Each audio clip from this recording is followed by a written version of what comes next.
So I got a free morning this morning that I'm gonna have to get some stuff done here around the farm that I've been putting off the last couple weeks, so I need to get started on that now.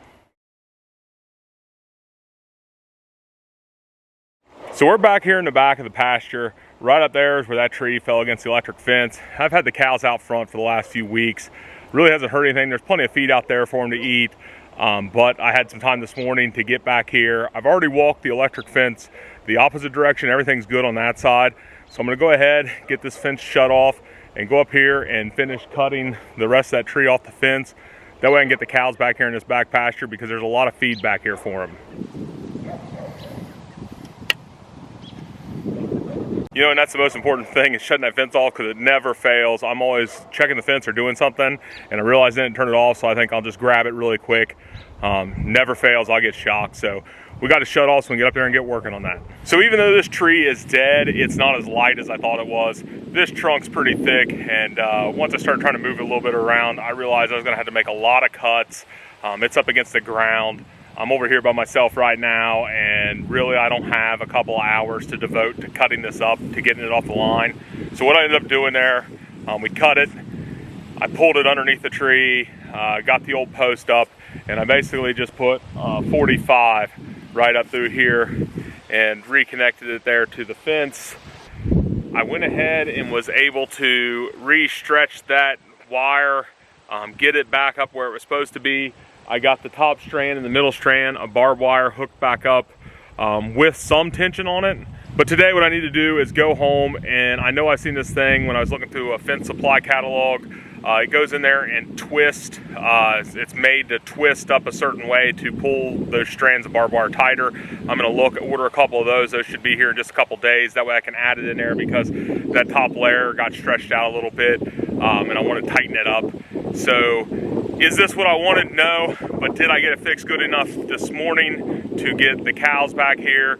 Yeah, they should be fine. I mean, they have a ton of pasture back here, and this little corner really isn't gonna affect anything. It's just, you know, I know I'm gonna have to spend a couple hours over here cleaning up, and with daylight savings time upon us, it's gonna be dark at 5:30, so I figured this was the best case scenario. Just get it usable so we can get them back here and into this pasture. And the one thing that had really worked out in my favor this morning was because I left that panel down there in case we had a washout or needed an emergency repair, I had it right here on hand, and I also had a couple extra step-in posts down there next to the charger, just so that way in case something broke or, you know, literally a tree fell on it. And that's what I was able to extend this out with because of course I didn't think to grab any more posts out of the barn when I headed out to come down here this morning. So I had those on hand. I was ready to go with them. So, you know, that really actually worked out. But now I got to remember to bring a couple extra back with me to replace the ones I used. So when I'm talking about having plenty of feed for the cattle, we were back there in that far corner back there fixing that fence. It goes down over the hill, and we got plenty of grass back there for them. And then in this front part of the back pasture, we have all this here behind us, and everything going down the hill back towards the feeding floor that way. Got some good grass back here for them still.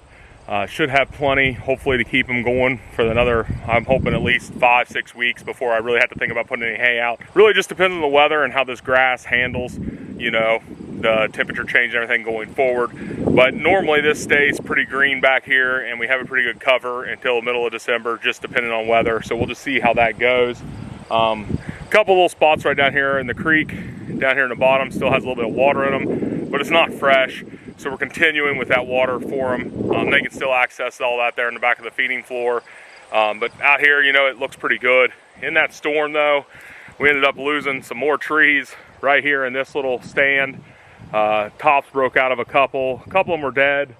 One of them down there, I think it was that one right over there, it still was alive when it broke, but you know, we had some high winds. It's going to take a little bit to get all this cleaned up, but that stuff's really not affecting anything right now. So we're going to go up there and turn all the cows into the back right now because I have some work unloading hay up in the barn, and I'll be able to come back and check on them again before I leave. So we'll get them moved back here right now.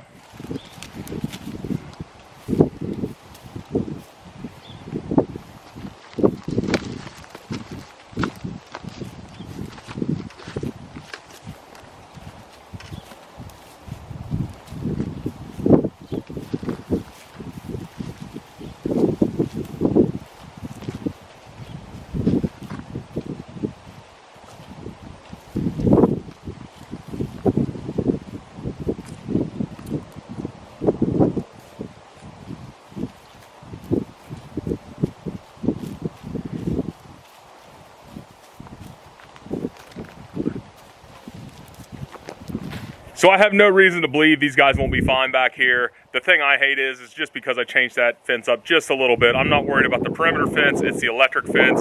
These cows have all been around electric fence here. You know, we've trained them to it.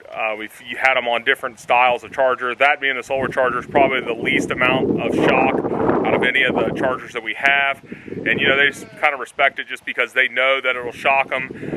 But really, anytime this cow right here wanted to, she'd walk right through those two wires. It's not going to stop her. And so that's just why I like turning them out and being around for a little bit, just because they're animals at the end of the day, and you just never know what they'll really do. But, you know, I really have no reason to believe they won't respect it. They always have. So, but we'll still be here just to check on them. So the next thing on my to-do list over here today, I have a wagon load of third cutting hay we got from Rachel's dad. There's about 95 bales here on this wagon. We need to get it here in the barn unloaded because we're barring this wagon. So what we need to do is, I was going to find a place. Normally we put all the third cutting over on the other side of the driveway, but because we only have this much right now, I'm just going to actually stick it right here in a hole here off the end of what we have stacked up already. All those bales should fit right here in this area really nice. And my thought process about that is, I didn't want to just stick it here and get it buried underneath hay that we're going to be buying in. I'm just going to put it over in the corner. We're going to feed that when we have lactating ewes. And then all the small squares I end up started buying in, I'm going to start stacking over here on this side. I only got a few bales of straw and a little bit of hay left here that was left over that we're feeding out. But that's what I think I'll do, just to kind of keep everything separated out. You know, because we're going to buy in probably 400 to 600 small square bales. I'm also talking to some people about maybe buying some of those 3x3x8 large square bales. Trying to see maybe about trying some of those just to see how it works out for us. So now I just need to go ahead and start getting this wagon unloaded.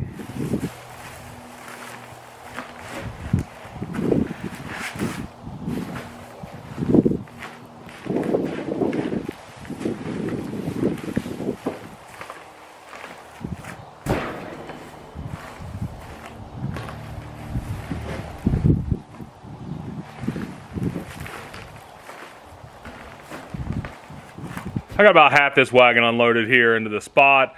It's getting to the point where I'm probably going to need some help, just get the last little bit. I don't know. Work on it throughout the week in a couple of evenings. Should be able to get this knocked out pretty good. But it's going in there pretty nice. And you can really tell the difference between the two bales just in color.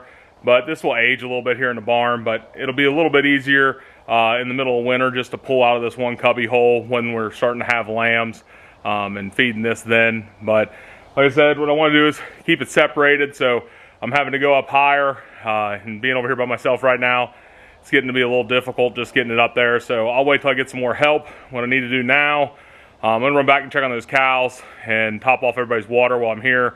We got something we had to go to this afternoon, so I'm really squeezed on time. So I came back here to check on them. They were all actually heading back up there towards the feeding floor. They're right down there on the corner of that little barn, just kind of in the shade, keeping an eye on me right now. They were up there getting some water, but I went back here and checked that fence again. Everything seemed to be okay on it. I'm not too worried about it. It's just like to check in on it. But what I'm going to do is, because the more I thought about it while I was unloading that hay, I might have actually picked up some of those little clips I was talking about for that barbed wire to tension it up at the Farm Science Review from a booth. I can't remember. I might have bought a little pack of them. If not, I'm going to check with the fencing supply store that's close to us and see tomorrow morning. And I'm hoping to be able to get back in the next day or two to tighten that up. So we'll be back then.